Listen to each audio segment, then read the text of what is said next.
नमस्कार दोस्तों, मेरे चैनल पूजा की ज़ुबानी में आप सभी का हार्दिक अभिनंदन है। आशा करती हूँ मेरे सभी श्रोतागण स्वस्थ होंगे और खुश होंगे। साहित्यिक सीरीज की आज की कहानी का नाम है आप बीती।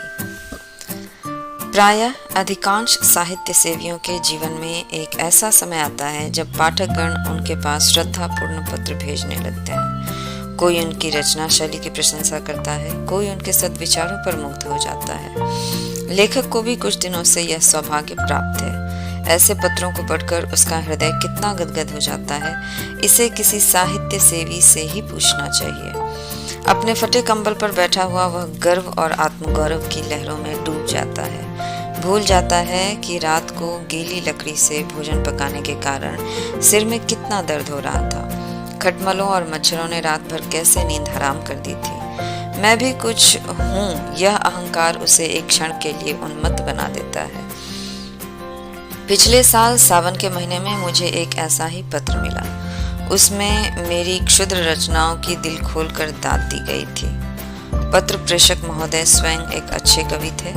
मैं उनकी कविताएं पत्रिकाओं में अक्सर देखा करता था। यह पत्र पढ़कर फूला न समाया। उसी वक्त जवाब लिखने बैठा। उस तरंग में जो कुछ लिख गया इस समय याद नहीं। इतना जरूर याद है कि पत्र आदि से अंत तक प्रेम के उद्गारों से भरा हुआ था। सारा पत्र भाव लालित्य से परिपूर्ण था। 5वें दिन कवि महोदय का दूसरा पत्र आ पहुंचा। वह पहले पत्र से भी कहीं अधिक मर्मस्पर्शी था। प्यारे भैया, यह कहकर मुझे संबोधित किया गया था। मेरी रचनाओं की सूची और प्रकाशकों के नाम ठिकाने पूछे गए थे।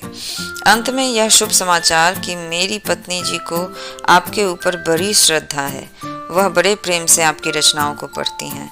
वही पूछ रही हैं कि आपका विवाह कहाँ हुआ है, आपकी संतानें कितनी हैं और आपका कोई फोटो भी है, हो तो कृपया भेज दीजिए। मेरी जन्मभूमि और वंशावली का पता भी पूछा गया था। इस पत्र विशेषता उसके अंतिम समाचार ने मुझे पुलकित कर दिया। यह पहला ही अवसर था कि मुझे किसी महिला के मुख से, चाहे वह प्रतिनिधि द्वारा ही क्यों न हो, अपनी प्रशंसा सुनने का सौभाग्य प्राप्त हुआ। गुरूर का नशा छा गया। धन्य है भगवान। अब रमणिया भी मेरे कृत्य की सराहना करने लगी। मैंने तुरंत उत्तर लिखा, जितने कर्णप्रिय शब्द मेरी स्मृति के कोश में थे वह सब खर्च कर दिए। मैत्री और बंधुत्व ने सारा पत्र भरा हुआ था। अपनी वंशावली का वर्णन कर दिया। मेरे दादा एक जमींदार के कारिंदे थे। मैंने उन्हें एक बड़ी रियासत का मैनेजर बतलाया। अपने पिता को, जो दफ्तर में क्लर्क थे, उस दफ्तर का प्रधानाध्यक्ष बताया। और काश्तकारी को जमींदारी बना देना तो साधारण बात थी। अपनी रचनाओं की संख्या तो न बढ़ा सका, पर उनके महत्व, आदर और प्रचार का उल्लेख ऐसे शब्दों में किया जो नम्रता की ओट में अपने गर्व को छिपाते हैं। कौन नहीं जानता कि बहुधा तुच्छ का अर्थ उससे विपरीत होता है और दीन के माने कुछ और ही समझे जाते हैं। स्पष्ट रूप से अपनी बड़ाई करना उच्छृंखलता है। इस तरह मेरा पत्र समाप्त हो गया और तत्क्षण लेटर बॉक्स के पेट में पहुंच गया। इसके बाद 2 सप्ताह तक कोई पत्र न आया। मैंने उस पत्र में अपनी गृहिणी की ओर से भी 2-4 समायोजित बातें लिख दी थी।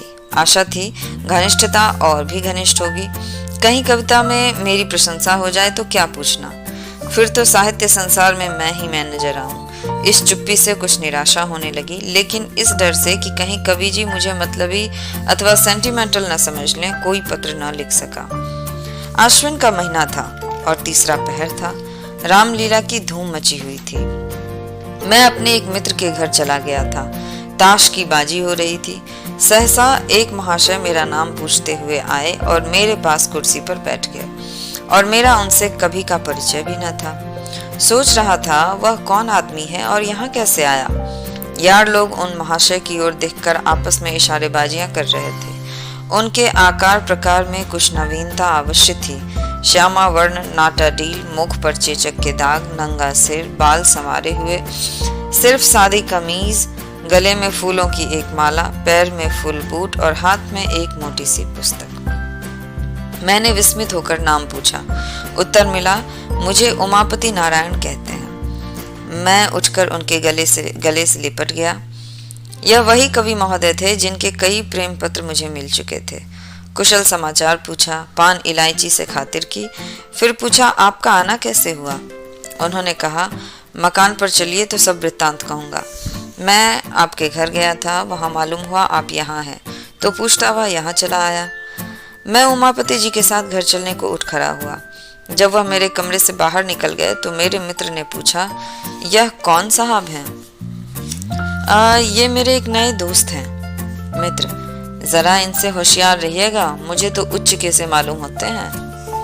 मैंने कहा, आपका अनुमान गलत है। आप हमेशा आदमी को उसकी सच धज से परखा करते हैं, पर मनुष्य कपड़ों में नहीं हृदय में रहता है। मित्र, खैर ये रहस्य की बातें तो आप ही जाने, मैं आपको आगाह किए देता हूँ। फिर मैंने इसका कुछ जवाब नहीं दिया।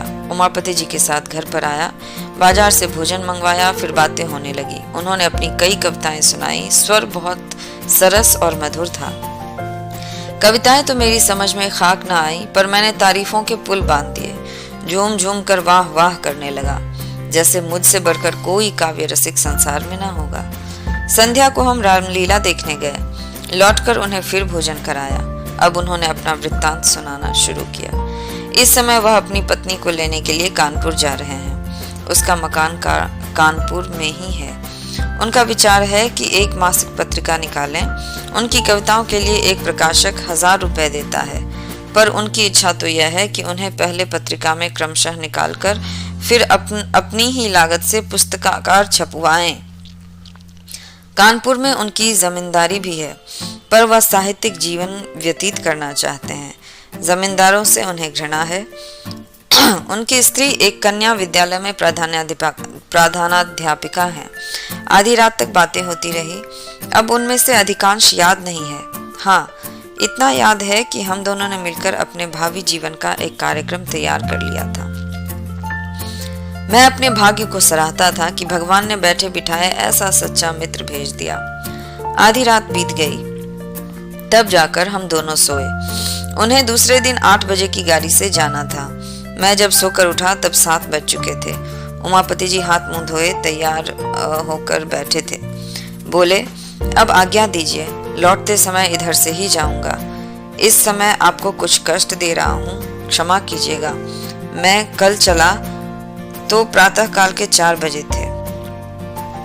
2 बजे रात से जगा पड़ा था, कहीं नींद ना आ जाए इस वजह से, बल्कि यूं समझिए कि सारी रात जागना पड़ा, क्योंकि चलने की चिंता लगी हुई थी। गाड़ी में बैठा तो झपकियां आने लगी। कोट उतार कर रख दिया और लेट गया। तुरंत नींद आ गई। मुगल सराय में नींद खुली। कोट गायब। नीचे ऊपर चारों तरफ देखा, कहीं पता नहीं। समझ गया किसी महाशय ने उड़ा दिए। सोने की सजा मिल गई। कोट में 50 रुपए खर्च के लिए रखे थे, वे भी उसके साथ उड़ गए। आप मुझे 50 रुपए दे दें, पत्नी को मैके से लाना है, कुछ कपड़े वगैरह ले जाने पड़ेंगे। फिर ससुराल में सैकड़ों तरह के नेक जोग लगने हैं। कदम कदम पर रुपए खर्च होते हैं। ना खर्च कीजिए तो हंसी हो। मैं इधर से लौटूंगा तो आपको देता जाऊंगा। मैं बड़े संकोच में पड़ गया। एक बार पहले भी धोखा खा चुका था। तुरंत भ्रम हुआ कहीं अब की फिर वही दशा न हो, लेकिन शीघ्र ही मन के इस अविश्वास पर लज्जित भी हुआ। संसार में सभी मनुष्य एक से तो नहीं होते।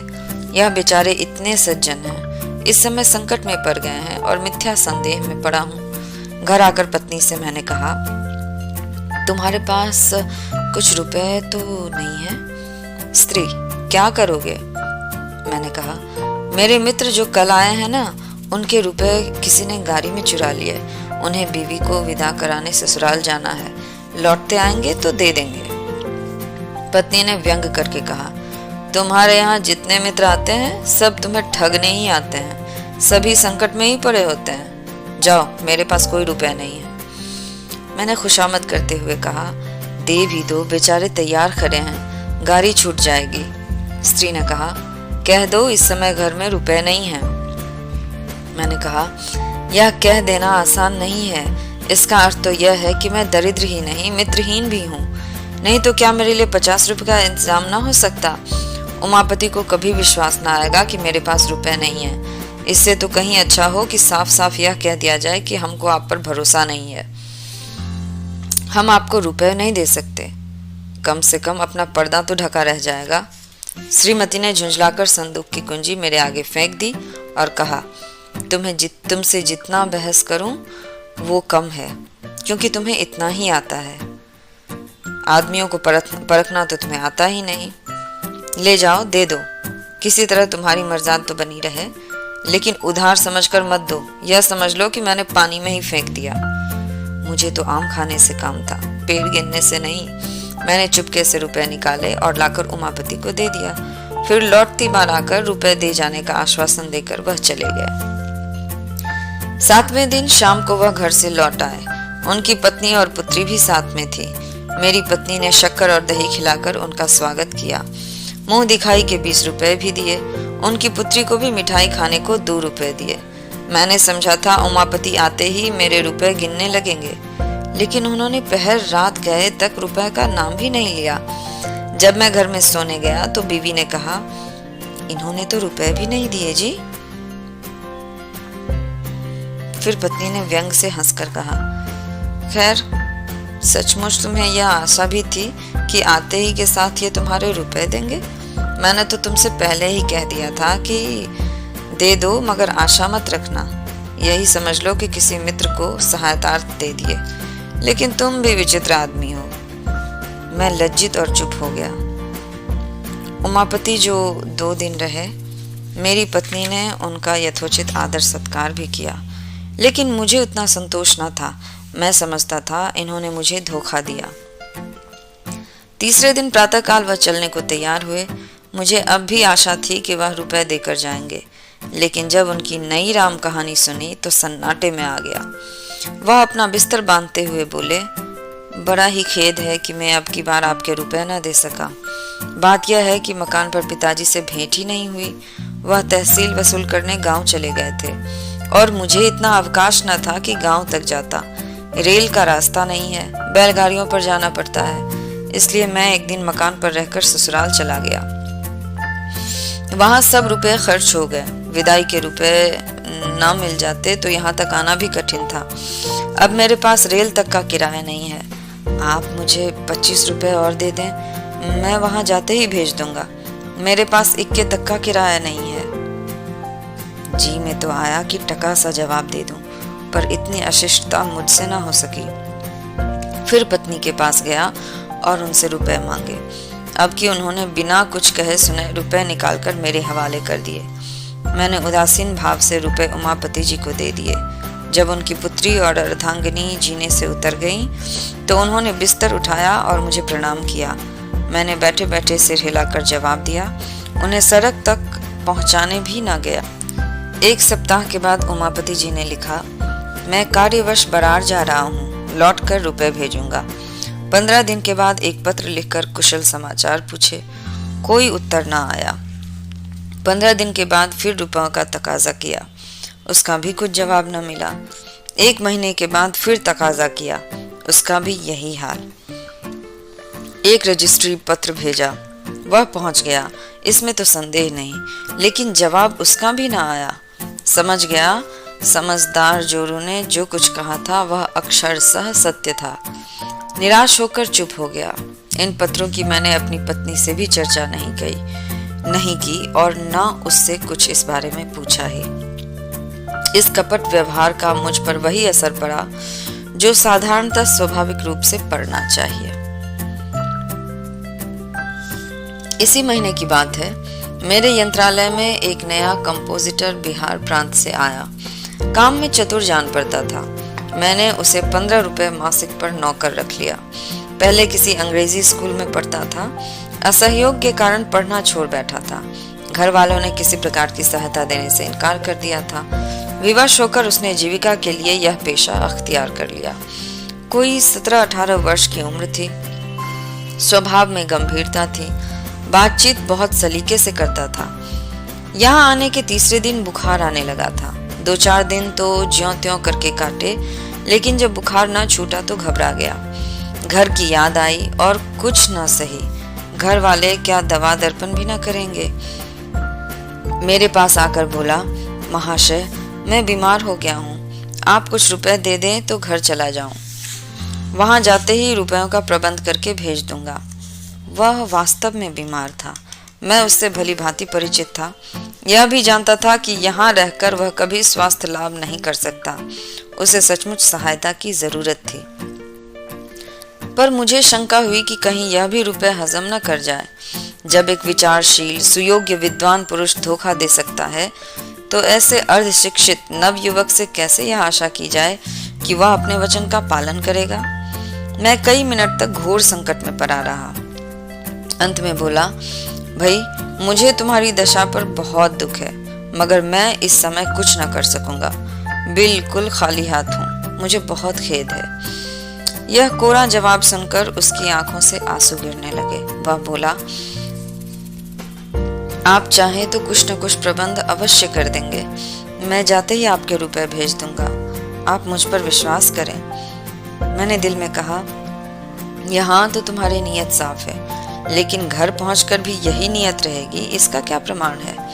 नीयत साफ रहने पर भी मेरे रुपए दे सकोगे या नहीं, यह भी कौन जाने। कम से कम तुमसे वसूल करने का मेरे पास कोई साधन नहीं है। प्रकट में कहा, इसमें मुझे कोई संदेह नहीं, लेकिन खेद है, मेरे पास रुपए ही नहीं है। हाँ, तुम्हारी जितनी तनख्वाह निकलती हो वह ले सकते हो। उसने कुछ जवाब नहीं दिया। किंग कर्तव्य मोड़ की तरह एक बार आकाश की ओर देखा और चला गया। मेरे हृदय में एक कठिन वेदना हुई। अपनी स्वार्थपरता पर ग्लानि भी हुई, पर अंत को मैंने जो निश्चय किया था उसी पर स्थिर रहा। इस विचार से मन को संतोष हो गया कि मैं ऐसा कहाँ का धनी हूँ जो यूं रुपए पानी में फेंकता फिरूं। यह है उस कपट का परिणाम जो मेरे कवि मित्र ने मेरे साथ किया। मालूम नहीं आगे चलकर इस निर्बलता का क्या कुफल निकलता, पर सौभाग्य से उसकी नौबत न आई। ईश्वर को मुझे इस अपयश से बचाना मंजूर था।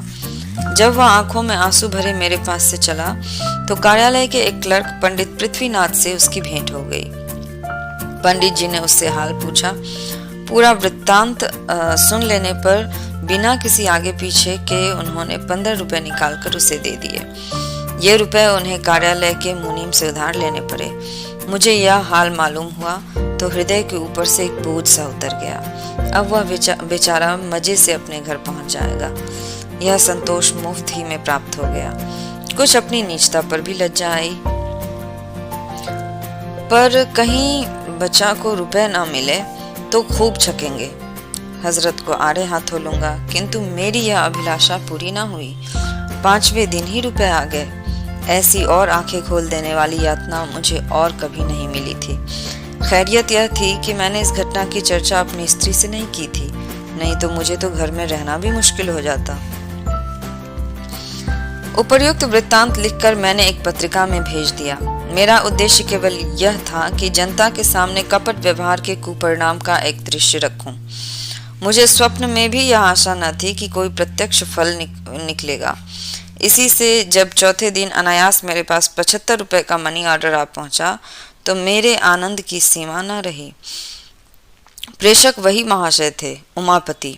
कूपन पर केवल क्षमा लिखा हुआ था। मैंने रुपए ले जाकर पत्नी के हाथों में रख दिए और कूपन दिखलाया।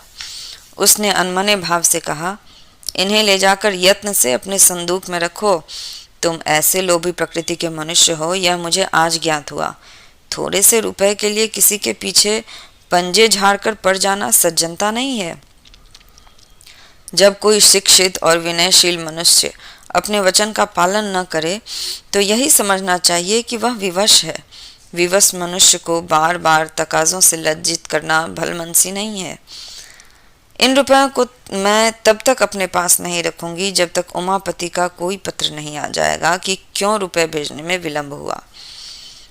पर इस समय मैं ऐसी उदार बातें सुनने को तैयार न था। डूबा हुआ धन मिल गया था, इसकी खुशी से फूलाना समाता था। दोस्तों, इसी के साथ मैं प्रेमचंद सीरीज़ की कहानियों को एक अल्प विराम देना चाहती हूँ और मैं अपनी अगली वीडियो से आप लोगों के सामने प्रस्तुत हो रही हूँ मालती जोशी की कहानियों को लेकर। आशा करती हूँ आप उनकी भी कहानियों को इतने ही रोचक ढंग से सुनेंगे जितना कि अब तक आपने मुंशी प्रेमचंद की कहानियों को सुना है। तो मैं हाजिर होती हूँ अपने अगले वीडियो के साथ। अब तक मेरे चैनल पर बने रहने के लिए आप सबका बहुत बहुत आभार। जाने से पहले मेरे चैनल को लाइक करिए, सब्सक्राइब करिए और ज़्यादा से ज़्यादा इसे शेयर करिए। आप सबका तहे दिल से शुक्रिया।